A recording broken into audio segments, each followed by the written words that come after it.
Hello, this is Ted with OAXRAY, and today we're going to talk about the looming danger of private label.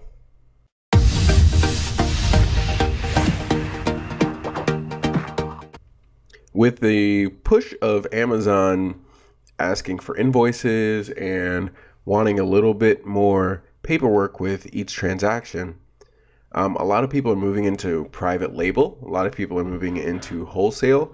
So what I wanted to bring up was an actual something that is going to be very important going forward as people move into private label and wholesale. And that is, with private label, you have a big looming cloud over you.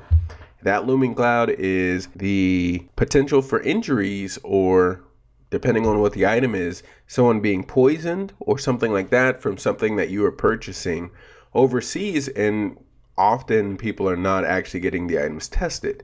So the first thing I wanted to bring up was this actual USA Today article, and they are talking about the Moscow Mule. The reason I'm bringing this item up is because I've seen it as an item that people have private labeled often.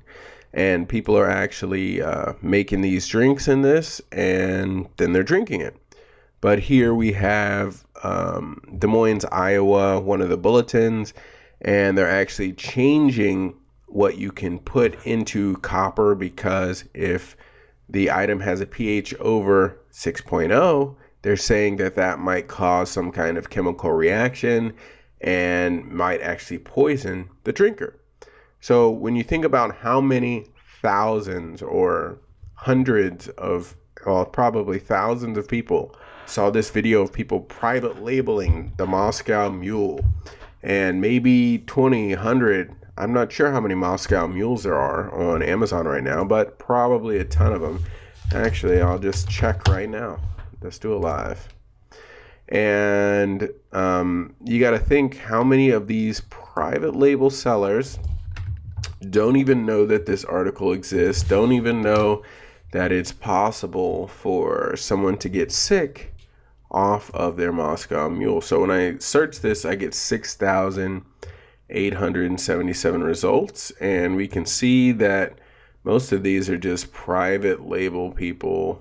Gear, Ultimate, what do we have?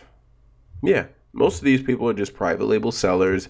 These are not big brands that most people would know, but they just figured out how to sell the item, and they're pretty much the same. The only thing that changes is the packing a little bit, and sometimes the packaging doesn't even change. So you have all these private label sellers. They don't necessarily know that the pH balance can possibly cause poisoning. Now, I'm not sure that this is true. I'm just reading the article. But if someone gets sick and you're the #1 selling Moscow Mule right here, ranked at 600, you have 481 reviews, you're very happy with your sales. But what happens when this person picks up your item?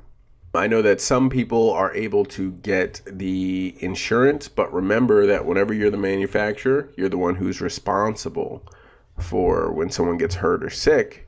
They might be coming to you for that compensation.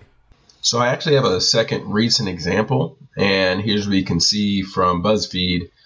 There's a 5-year-old little cute kid and his mom sitting there, and they end up in the hospital. Why? Because of one of the most private labeled items that I've seen recently, and that would be these fidget spinners. So if I type in fidget spinners, there might not be as many around as there were before, but let's see. 69,000 results. That just tells you how many people were out here private labeling this item. It's actually a lot of cool different designs and just many of them available. But one thing that people didn't really think about whenever they were making these things was, in the United States, we have size requirements for toys that are made for kids. So on this screen right here, we see that one of the little gears, or one of the little bearings, as we can see in just about all of these pictures, one of the little bearings right there fell out, and the little kid swallowed it. And this is meant for kids. And here we go. We see the dimensions and it's 2 inches long, and there we have the width and everything. So whenever you actually look at a toy and you put your name on the toy saying, this is my brand, this is going to be the Ted fidget spinner, and you have these small parts, you have to remember that you have to comply with the local laws and the federal law, really. So here we have any toy marketed towards children must comply with the federal small parts regulation, which requires manufacturers to put a label on the product that say the choking hazard of the item. So here they've gone to the top selling item fidget spinners, and you can see that none of them, or at least according to the article, actually say anything about the choking hazard on these fidget spinners. So what does this mean? This means that these items show up first. Someone private labeled these. These are not names that I would recognize. They're probably private labels.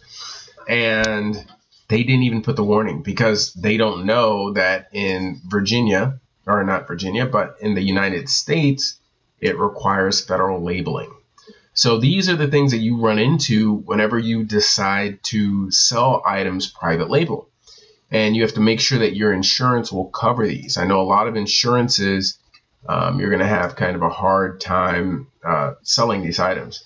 Now, this is an actual screenshot from the person who purchased this item. So someone purchased this private label fidget spinner, red, has a bearing, and they bought it for $2.39.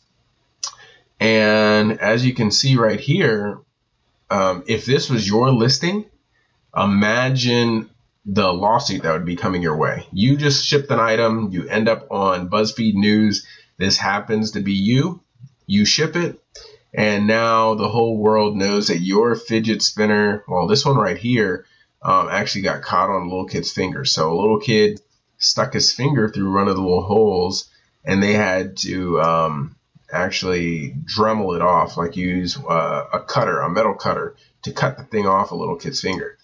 So as you're going with your private label, you want to be very sure that you're complying with all the federal laws.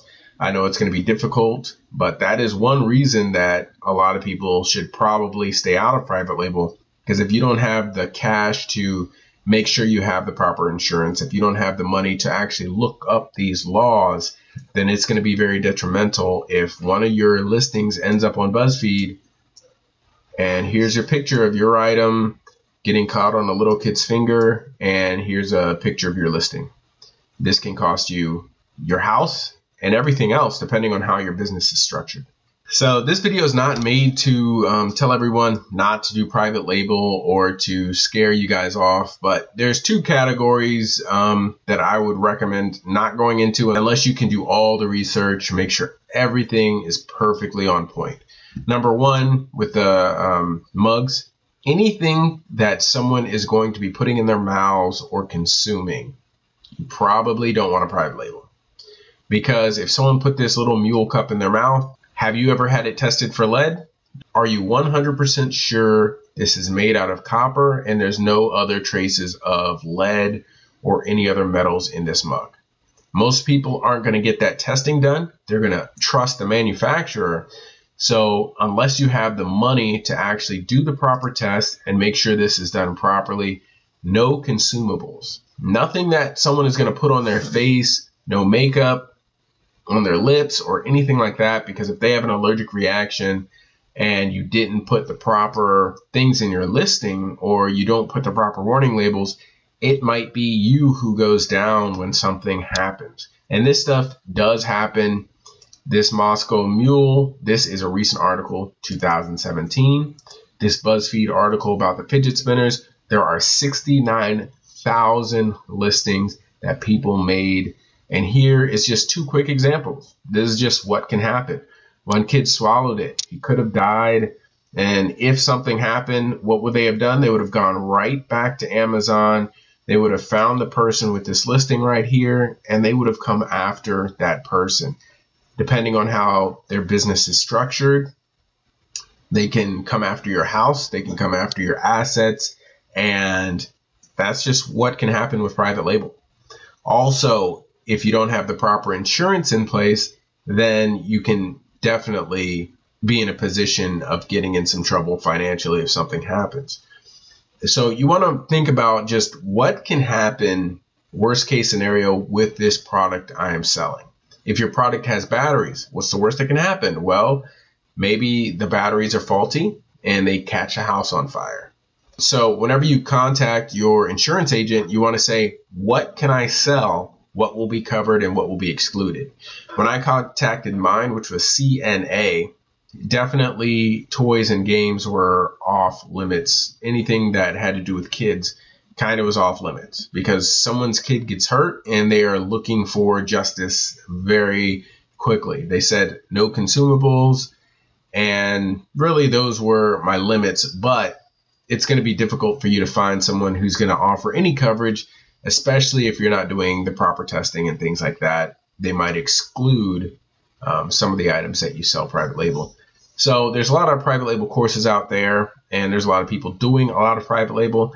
So maybe some of them will have more solutions for you as far as insurance and how to make sure that you're properly insured so that something like this doesn't happen to your listing. And maybe they can help you with how to comply with federal laws and things like that. So that's what I wanted to warn you guys about today. Thank you guys very much. Have a great day and make some money using OAXRAY. Please like and subscribe. And if you have a question about Amazon, put a comment down below and I'll make a video about it as soon as I can.